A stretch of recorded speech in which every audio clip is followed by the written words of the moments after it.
दोस्तों कई बार जल्दबाजी में हम गलत यूपीआई आईडी पर पेमेंट कर देते हैं। अब ऐसे में सवाल ये उठता है कि हमने गलत यूपीआई आईडी पर पेमेंट तो कर दिया, लेकिन वापस उसको कैसे प्राप्त करें। दोस्तों आज हम इसी मैटर पर बात करेंगे और ऐसे 5 तरीके जानेंगे जिससे कि हमारा जो गलत किया हुआ यूपीआई पेमेंट है वो हमें वापस मिल सके। कई बार ऐसा होता है कि हम किसी का मोबाइल नंबर लगाकर उसको यूपीआई पेमेंट करते हैं तो गलती से एक आधा अंक आगे पीछे हो जाता है, जिसकी वजह से गलत व्यक्ति को पेमेंट चला जाता है। तो दोस्तों अगर किसी गलत यूपीआई आईडी पर पेमेंट हम कर देते हैं या हमसे गलती से या किसी कारणवश हो जाता है तो उसे कैसे हम प्राप्त कर सकते हैं, जिसमें पहला स्टेप यह है कि हमने गलती से जिसको यूपीआई पेमेंट कर दिया, आप उस पर्सन से कांटेक्ट कीजिए।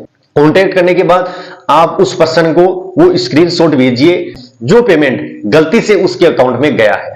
वो ट्रांजैक्शन आईडी उसका एक स्क्रीनशॉट लेके उस व्यक्ति को आप सेंड कीजिए जिसके पास गलती से पेमेंट चला गया। अब दोस्तों अगर अगला व्यक्ति मना करता है आपको पेमेंट रिफंड करने के लिए, तो उसके लिए आप एक दूसरा तरीका है उसे अपनाइए। आप एक टोल फ्री नंबर है 1800-120-1740। दोस्तों ये एक टोल फ्री नंबर है, इस पर आप कॉल करके जो गलत यूपीआई आईडी पर पेमेंट हुआ है उस पेमेंट की डिटेल इस नंबर पर आप बताएं।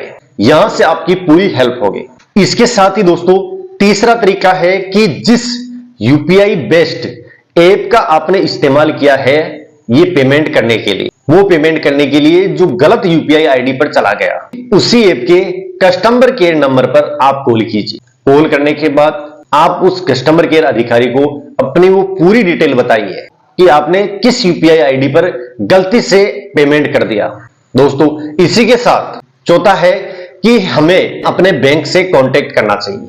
हमें अपने बैंक में जाकर हमारा जो गलत ट्रांजैक्शन हुआ है, हमसे जो गलत यूपीआई ट्रांजैक्शन हुआ है उसकी डिटेल हमें अपने बैंक को बताना होगा। दोस्तों यहां दो सिचुएशन बनती है कि जो हमने यूपीआई पेमेंट किया और उस पेमेंट में अगले पर्सन का बैंक अकाउंट और हमारा बैंक अकाउंट अगर सेम बैंक में है तो बैंक वाले हमारी तुरंत मदद कर देंगे। लेकिन अगर हमारा बैंक दूसरा है और अगले पर्सन का बैंक दूसरा है तो उसमें थोड़ा टाइम लग सकता है, लेकिन बैंक वाले आपकी पूरी हेल्प कर पाएंगे आपका पेमेंट वापस आपको दिलाने में।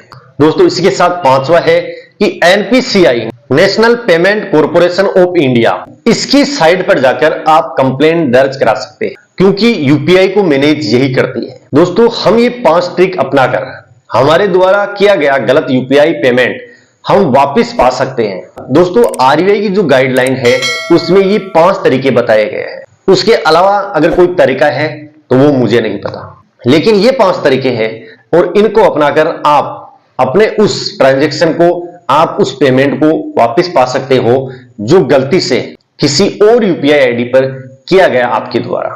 तो दोस्तों इस वीडियो में बस इतना ही, बाकी हम फिर मिलेंगे किसी नई टॉपिक के साथ। तब तक जय हिंद जय भारत।